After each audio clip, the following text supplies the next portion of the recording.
ఉన్న బంగారాన్ని విడిపించి ఆ రోజు ఆన్లైన్ రేటుకే మేము కొంటాం. Sharma gold company. ప్రస్తుతం మంగళగిరి నియోజకవర్గంలో జనసేన పార్టీ ఆఫీస్ దగ్గర జనసేన కార్యకర్తలు అదేవిధంగా కూటమి అభ్యర్థులందరూ కూడాను ఎంతో ఆనందం వ్యక్తం చేస్తారని చెప్పొచ్చు. సో ఇక్కడ మనం చూసినట్లయితే ఎంతో కోలాహలంగా అందరూ కూడాను బాణసంచ కాలుస్తూ జై పవన్ కళ్యాణ్ చెప్పి నినాదాలు చేస్తున్నారు. ముఖ్యంగా మంగళగిరి నియోజకవర్గంలో తెలుగుదేశం పార్టీ ఆఫీస్ దగ్గర ఎంతైతే కోలాహలం ఉందో జనసేన ఆఫీస్ దగ్గర కూడాను అంతే కోలాహలంగా ప్రజలందరూ కూడా ఆనందం వ్యక్తం చేస్తారు. ప్రస్తుతం పిఠాపురంలో పవన్ కళ్యాణ్ గారు అత్యధిక మెజారిటీతో ఉంగా గీత గారి మీద గెలుపొందే అవకాశాలు ఉండడంతో ఇక్కడ ఉన్నటువంటి మంగళగిరి ఆఫీస్ లోని ప్రజలందరూ కూడా ఎంతో ఆనందం వ్యక్తం చేస్తున్నారు. ప్రస్తుతం పిఠాపురంలో పవన్ కళ్యాణ్ గారు మెజారిటీతో పవన్ కళ్యాణ్ గారు మెజారిటీతో ఉండడంతో ఇక్కడ మంగళగిరి నియోజకవర్గంలోని ప్రజలందరూ కూడా ఎంతో ఆనందం వ్యక్తం చేస్తారు. సో ప్రస్తుతం ఇక్కడ మహిళా కార్యకర్తలు కూడా ఉన్నారు. మీరు ఎలా ఫీల్ అవుతున్నారు ప్రస్తుతం పవన్ కళ్యాణ్ గారు మెజారిటీతో ఉండడంతో? వైసీపీ అధికార మదాన్ని కూకటి వేళ్లతో పెకిలించి అధపాతాళానికి తొక్కేశారు ఈ రోజు పవన్ కళ్యాణ్ గారు.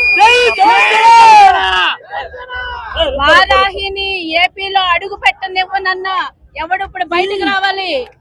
పవన్ కళ్యాణ్ గారిని వైజాగ్ హోటల్లోంచి బయటకు రానివ్వనన్నాడు, ఏపీలో అడుగు పెట్టనివ్వనన్నాడు. ఈ రోజు తెలిసిందా పవన్ కళ్యాణ్ గారి దెబ్బ ఎలా ఉందో?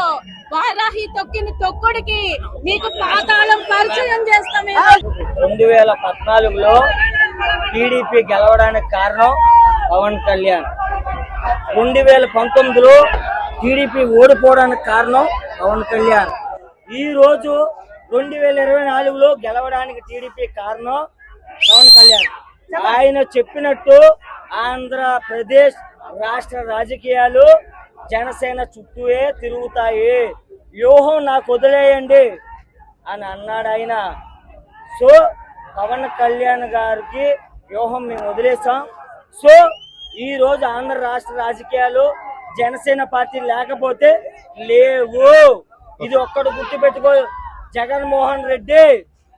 దీన్ని అధపాతాళానికి మేము తొక్కకపోతే మా పేరు కొణిదెల పవన్ కళ్యాణ్ బాబు కాదు. ఇది మాత్రం గుర్తుపెట్టుకో. బ్యాంక్ షెట్.